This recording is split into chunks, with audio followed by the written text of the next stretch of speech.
La santé mentale, c'est ce qu'il y a de plus important dans ma vie, plus encore que la santé strictement physique.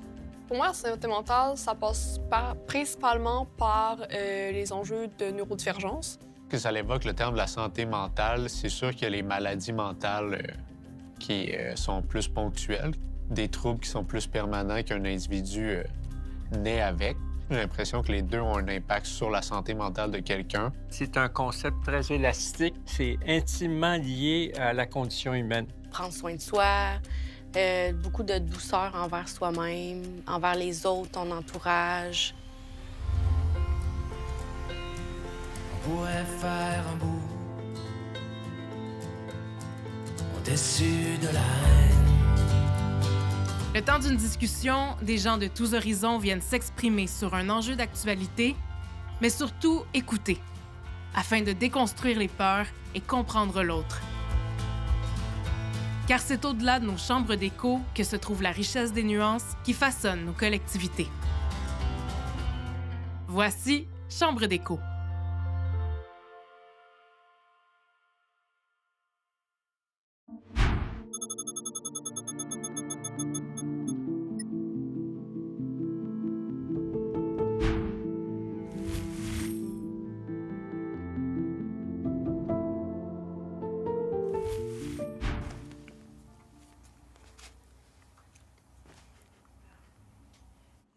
On en parle plus aujourd'hui, mais ça veut pas dire qu'il y en a plus. C'est sûr que c'est plus médiatisé. C'est beaucoup plus découvert, il y a beaucoup plus de recherches aussi dessus, mais il y en a clairement pas plus. Ben moi, mon oui était dans ce sens-là, en fait. C'est vraiment comme, oui, il y en a plus parce que, justement, on en parle plus, mais j'ai la conscience que, oui, ça existait vraiment aussi dans le temps, mais comme, justement, la science a évolué aussi, les recherches ont évolué, tout avec les médias, le fait d'en parler, bien, justement, oui, on le voit plus, puis les gens, ils se permettent de le détabouiser, si je peux dire, là. Fait que c'est comme un positif dans le sens qu'il y en ait plus, mais est-ce qu'il y a plus de services? Ben, c'est un autre débat, ça. Fait que... L'idée qu'on en parle beaucoup plus, les gens sont beaucoup moins gênés d'en parler, puis c'est quand même une bonne chose. Mais il n'y a pas juste ça aussi, c'est que la définition qu'on donne de la santé mentale, c'est élargi. Puis est-ce une bonne ou une mauvaise chose? Je lance le débat, parce que je ne suis pas sûr que c'est nécessairement une bonne chose tant que ça. T'sais, avant, ce qu'on appelait le mal à vivre, ou ce qu'on appelait, je sais pas, moi, les poètes appelaient ça le spleen. Mais c'est probablement ce qu'on va dire aujourd'hui, c'est la dépression, mais je trouve qu'on a comme médicalisé beaucoup ces états-là. Puis ça, il y a des conséquences à ça. T'sais. Quand on vient médicaliser ça, c'est que la réponse est nécessairement médicale ou médicamenteuse. T'sais. Mais moi, je m'ennuie du temps où on parlait du spleen. Parce que je me demande que si ces phénomènes-là, c'est pas des phénomènes aussi humains, qui font partie de la condition humaine. Je pense pas qu'elle est banalisée. Je pense, par contre, que c'est à cause des réseaux sociaux puis des téléphones et compagnies, c'est peut-être pas tant banalisé que des gens ont trouvé l'opportunité de faire de l'argent avec ça en proposant des diagnostics ou bien des moyens de se diagnostiquer à la maison, puis ils sont peut-être pas formés. Mais ça peut venir aider les gens, justement, à mieux se comprendre puis à mieux aller vers une guérison ou un bien-être personnel en sachant qu'est-ce qu'ils ont puis comment prendre soin d'eux en comprenant qu'est-ce qui se passe psychiquement dans leur cerveau, mettons. Mettons que je peux donner un exemple. Moi, j'ai eu un diagnostic de dyslexie en 4e année du primaire, puis jusqu'à temps que j'aie mon diagnostic, ce que le système d'éducation me donnait, c'était « t'es con », tu sais. Tu ne rentres pas dans le système, tu échoues constamment. Puis ça, on m'a dit « non, t'es pas con, t'es dyslexique, c'est normal que tu vas échouer, puis ça va être normal que ça aille dur. » Puis j'ai comme fait « oh mon Dieu, OK, c'est ça. » Puis ça a été comme l'une des plus grandes révélations, puis l'une des plus grands apaisements pour moi, parce que justement, tu sais, oui, c'est un cadre qui est très médicalisé parce que j'ai eu beaucoup d'aide orthopédagogue, orthophoniste, etc. Mais justement, c'était un soulagement de « je rentre pas dans la boîte, c'est normal et c'est correct ». Il a fallu que tu aies un diagnostic ou... parce que moi, je n'ai pas eu dans l'enfance. Puis j'ai j'ai redoublé ma deuxième année. En sixième année, il y a eu une prof qui m'a appris à étudier. Ouais. Là, là, je pétais des scores. C'est ça. Et là, en deuxième année, j'étais tout le temps dans l'une.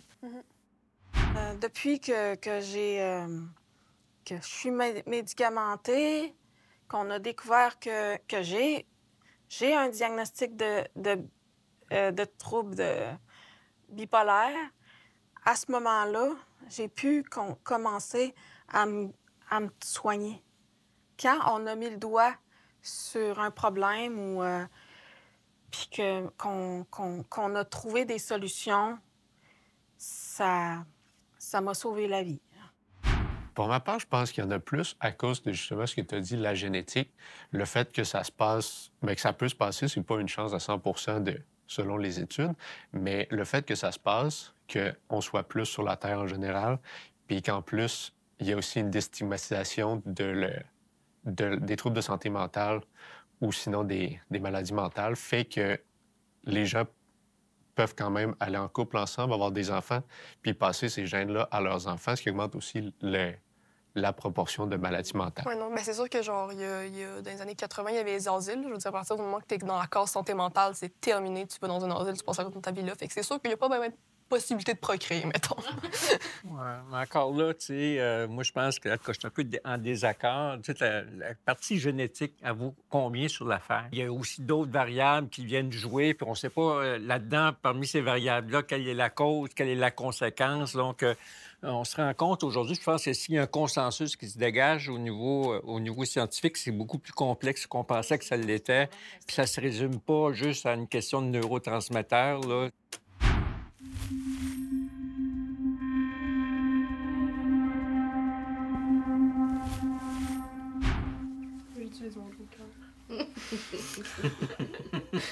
Bien, je pense que ça dépend aussi de ce qu'on entend comme enjeu de santé mentale aussi. Si c'est quelque chose que la personne naît avec, là, c'est sûr, ça n'a pas tant de lien avec la société. Mais je pense que des troubles comme la dépression, l'anxiété, puis peut-être même le TDAH, je pense qu'il y a des gens qui vont naître avec le TDAH, mais je pense aussi que des fois, le train de vie effréné qu'on force sur certaines personnes peut aussi rentrer en collision avec ça. Je pense que certains troubles, justement, peuvent venir de la société. Est-ce que c'est parce qu'il y a les iPads qu'on donne aux enfants avant 2 ans qui les rend collés dessus? Et on voit une montée fulgurante de l'anxiété en ce moment dans les écoles. Il y a beaucoup plus de jeunes anxieux. Leurs capacités sociales sont diminuées. Si on parle d'enjeux et non de comme diagnostic tel quel, je pense que oui. Parce que justement, ben, tu sais, dans les dernières années, peut-être même 15, 20 dernières années, on l'a détabouisé, la santé mentale. Puis là, de plus en plus, les gens vont plus chercher d'aide, même s'il y en a, mais il n'y en a pas beaucoup, mais il y en a.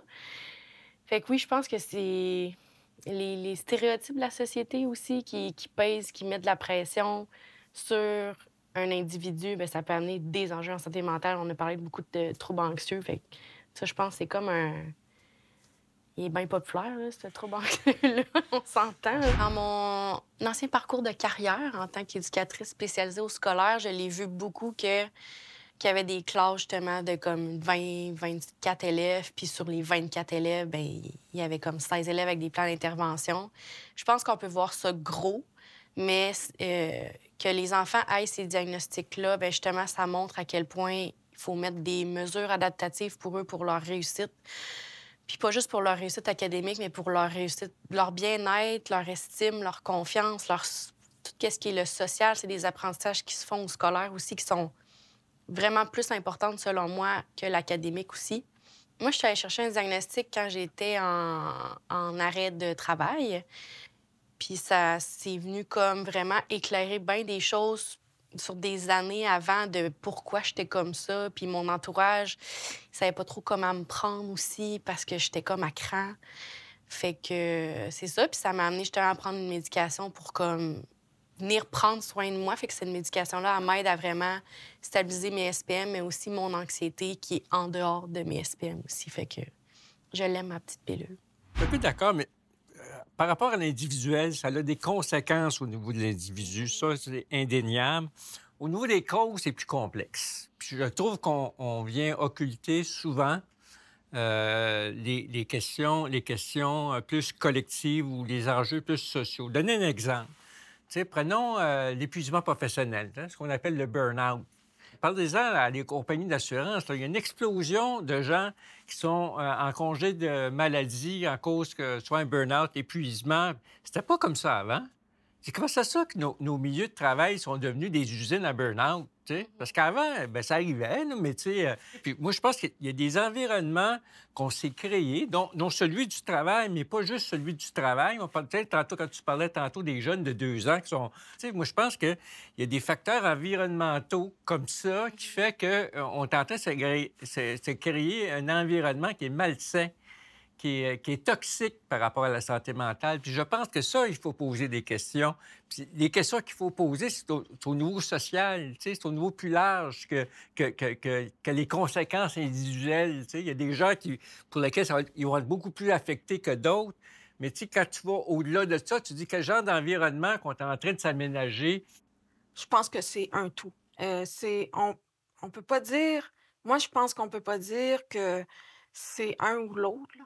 Il y a la société, il y a l'environnement, mais la personne en tant que telle, c'est elle qui a le pouvoir de se prendre en main pour aller mieux. C'est ça. Fait que, oui, définitivement, la société a un impact là-dessus. Mais comme tu disais exactement, mes problèmes à moi, c'est mes problèmes. Je n'ai pas à les mettre sur les dos de l'autre personne. Donc, est-ce que ça doit être un enjeu collectif? Oui, dans un way de améliorer la société pour que, justement, tout le monde aille un peu mieux parce que la société est définitivement malade. Mais, justement, c'est pas parce que moi, j'ai tel enjeu de santé mentale que tu dois absolument les avoir sur ton dos. De notre génération, il y a un mouvement justement, de compréhension dans les enjeux de santé mentale. De ce que je vois des gens autour de moi, peut-être que c'est juste mon groupe d'amis, mais de notre génération en général, il y a beaucoup plus d'approches, justement, on comprend l'autre, on prend le temps de comprendre, on le comprend, on interagit avec et surtout, on prend en considération ces enjeux aussi. Ce que je vois pas dans les autres générations. Ça, je veux dire, c'est pas... Pouf, tous les bébés de 2006 ont soudainement appris à communiquer mieux, là. Mais justement, vraiment, un mouvement de notre génération, de notre société à on va pas répéter les erreurs qu'on voit sur nos parents, on va être mieux, donc on va apprendre à justement prendre du care pour l'autre, prendre de ces enjeux-là, je vais les prendre en considération dans ma réflexion. Pour les autres puis pour soi-même aussi. Exactement, justement, tu sais, oublie pas que moi aussi, j'ai ces enjeux-là. Fait que, nos enjeux, ils sont pas nécessairement compatibles, mais il faut quand même qu'on réussisse à se comprendre puis à avancer dans la situation, tu sais.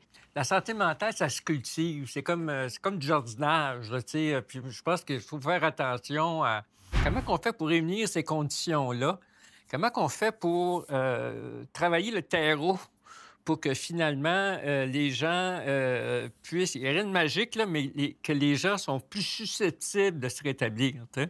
Moi, au contraire, les médias, tout ce qui concerne les États-Unis puis Gaza, je regarde pas ça parce que ça vient comme trop me créer de l'anxiété. Puis déjà que justement, j'en vois ces réseaux sociaux un peu, mais je vais pas lire là-dessus parce que je sais que ça va être un trop-plein pour moi. Puis on dirait que... Bien, de base, je suis une personne très empathique. Fait comme juste aller lire là-dessus, ça va juste comme déjà venir me confronter sur des valeurs aussi, ça, tu l'as nommé. Fait que moi, ça me rentre dedans direct. Fait que justement, pour me protéger, je m'informe pas. Ça, c'est important de les reconnaître, tes limites, mais de te les imposer aussi pour prévenir bien des choses. Ça, c'est important. Pour avoir été une personne qui a été proche de quelqu'un en dépression qui ne veut pas être aidé, pour avoir été justement la personne qui... Sa vie était entre mes mains. Mes actions influençaient directement les actions de la personne. Il y a beaucoup de publicité sur le fait de parler s'il y a quelqu'un autour de soi qui va pas bien, puis justement de la communication. C'est très important et c'est très important d'entraider justement les gens autour de soi. Par contre, genre, c'est important... Puis ça, c'est, tu sais, avec ce que je disais tantôt, du fait que notre génération est très beaucoup dans l'entraide, c'est quelque chose qui est souvent oublié, ce n'est pas ton rôle. Dans le sens que moi, j'ai pris ce rôle-là, c'était pas une bonne idée. Fait que les gens, souvent, ils oublient justement le fait que si t'as quelqu'un qui ne va pas bien autour de toi, ce n'est pas ton rôle de l'aider et tu ne peux pas faire de miracle, t'es pas intervenant. Donc, le meilleur étant justement de référer un intervenant. Mais encore une fois, si la personne ne veut pas, puis que vraiment la personne, tu sais, je veux dire, c'est le bout de la merde, là. Ça ne fonctionnera pas. Malheureusement, d'après moi, il faut que tu te détaches. Tu as fait ton rôle, tu as apporté une solution quelconque, tu as apporté une voie vers une solution. Si la personne ne veut toujours pas, tu peux pas prendre ça sur ta responsabilité, tu peux pas prendre ça comme une obligation ou comme si tu allais faire une si grande différence. Oui, tu peux faire une différence, mais c'est pas ta responsabilité de le faire. Tu sais, quand tu te détaches d'une situation comme ça, c'est de l'importance de nommer à la personne « Gars, j'ai fait ça, je suis là pour toi pareil, Ouais. mais là, j'ai comme... » Tu sais, on parlait de limite tantôt, là, Ouais, ça, non, c'est ça ça. revient à ça aussi, puis de nommer sa limite face à ça, mais que la personne, tu tiens à elle pareil, mais que là, tu te retires parce que ça atteint ta propre santé Oui, non, mentale, c'est c'est ça. pas mieux, là. Puis moi, je le vis en tant qu'intervenante, là, la fatigue de compassion qu'on appelle. Juste d'être ami puis de l'écouter, là, c'est correct parce que c'est ce que la personne a généralement besoin. Puis c'est essentiel. Tu fais la job, tu fais ta job. Il y a tout un courant de recherche que je trouve super intéressant qui s'appelle la santé mentale positive. Tu sais. Pendant longtemps, les psychologues se penchaient sur c'est quoi le problème. Tu sais, c'est quoi... Là, ils ont décidé de tourner ça à l'envers. Ils disent, bien, écoute, les gens heureux, qu'est-ce qu'ils ont de commun, les gens heureux, entre eux autres? Tu sais? Fait qu'ils ont passé, tu sais, ils ont tourné la question d'abord, plutôt qu'à se pencher sur les gens qui sont malheureux, on va essayer d'étudier les gens qui sont heureux, parce que de voir qu'est-ce qu'ils ont commun entre eux. Je trouve ça intéressant parce qu'il est sorti, c'est un paquet d'affaires. D'un, la question de l'argent. Bon, c'est sûr, je parle pas de la pauvreté crasse ou ce que tu sais, de la misère à manger ou à te loger, mais un coup, tu as dépassé ce stade-là. Tu sais, mais il y a des affaires comme, par exemple, les gens qui se comparent. Les gens heureux ne se comparent pas. C'est-à-dire que, tu sais, ils peuvent porter leur bonheur sans nécessairement se comparer aux voisins ou... Puis il y a un paquet d'éléments comme ça qui, pour moi, sont extrêmement parlants, tu sais. Puis je trouve que, tu sais, la santé mentale, on aurait peut-être intérêt à l'aborder sous cet angle-là. Tu sais, plutôt que toujours parler des problèmes de santé mentale, tu sais, ça serait peut-être intéressant d'essayer de la garder. Mais qu'est-ce qui fait qu'on peut être en bonne santé mentale, tu sais? Si la neurodivergence peut devenir quelque chose qui est comme des lunettes. On sait que ça existe, mais on n'en fait pas un tas là-dessus. Puis, je veux dire, une lunette ne m'identifie pas. C'est juste quelque chose dont j'ai besoin. Ça serait fantastique. Mais ça ne veut pas dire qu'il faut considérer que toutes les personnes aveugles, ils vivent aucune souffrance par rapport à leur manque de vision. Je veux dire, je vois du -4, ça me fait chier tous les jours. Là. Je suis dyslexique, ça me fait chier tous les jours aussi. C'est la même chose.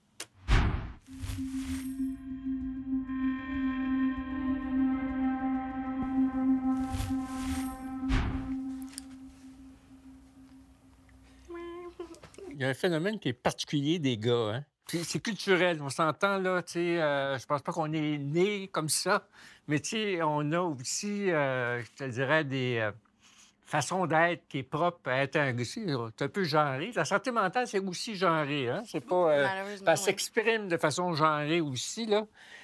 Puis ça, c'est un phénomène qui est propre à la masculinité. C'est que, tu sais, on est trop tough, faut demander de l'aide, puis... Oui, dans une certaine façon. Je pense pas qu'on peut... Tu sais, je sais pas en termes de chiffres, là, c'est quoi, littéralement, si c'est plus ou pas. Mais je pense que définitivement, les personnes nées hommes, on va prendre une différence là-dessus, vont être plus prompts à pousser dans un état plus grave parce que, justement, automatiquement, on parlait moins.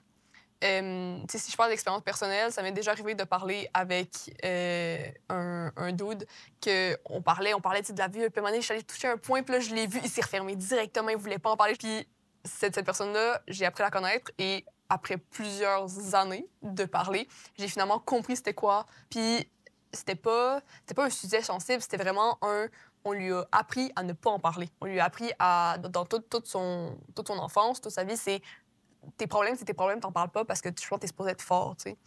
Puis cette conceptualisation de l'homme, c'est pas naturel. Tu veux dire, c'est ce qu'on leur a appris. Fait qu'à place de leur verger dessus de arrête de faire ça, arrête de faire ça, arrête de faire ça, au contraire, de les prendre de les prendre sous notre aile et de leur montrer qu'ils ont le droit d'avoir des émotions puis ils ont le droit de vivre autant que le restant. Là.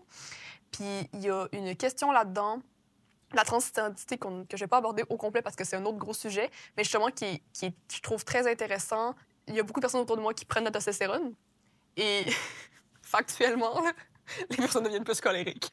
C'est triste, là, mais la tristesse, ça descend et la colère, elle monte. Puis si je veux dire, c'est pas quelque chose de négatif, c'est juste un apprentissage différent à gérer ses émotions. C'est juste que, tu sais, justement, à la place la première chose que tu as à gérer, c'est un envahissement d'émotions qui est dans la tristesse, justement, dans le relâchement, dans ce qu'on dit plus un fluide. Là.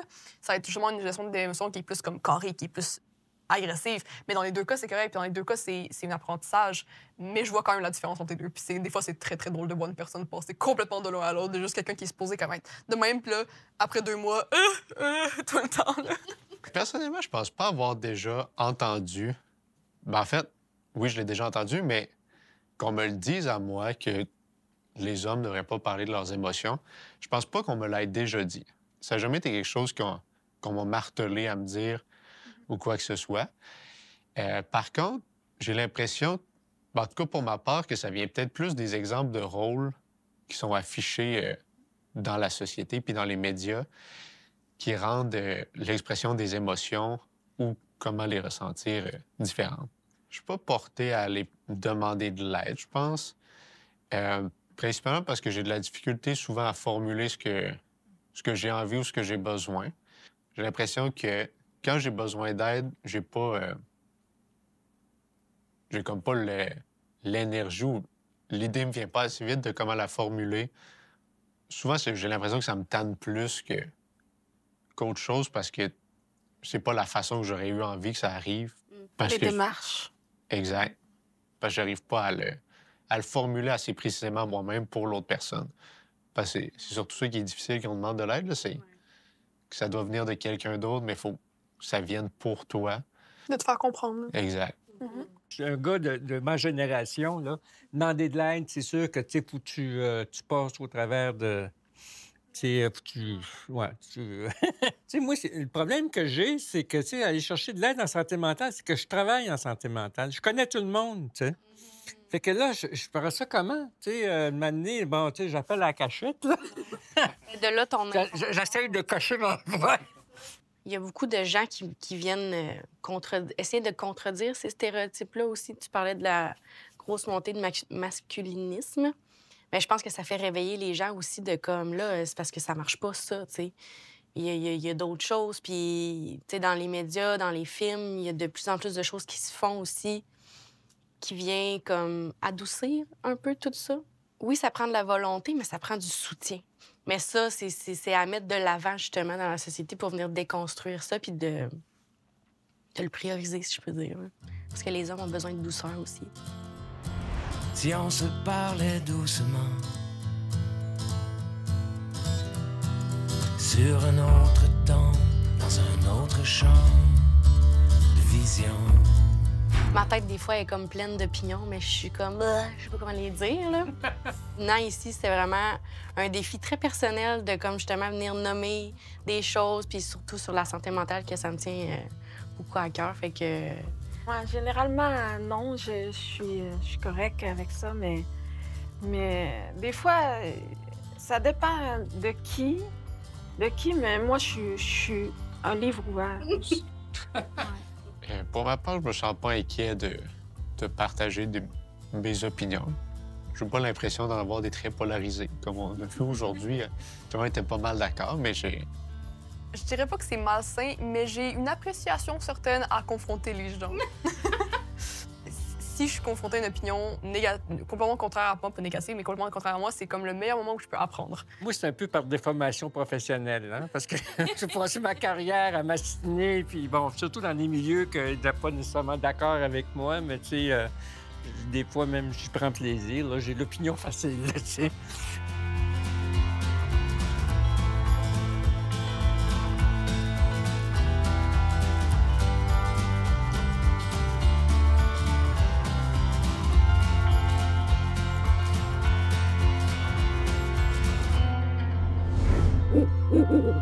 Ooh.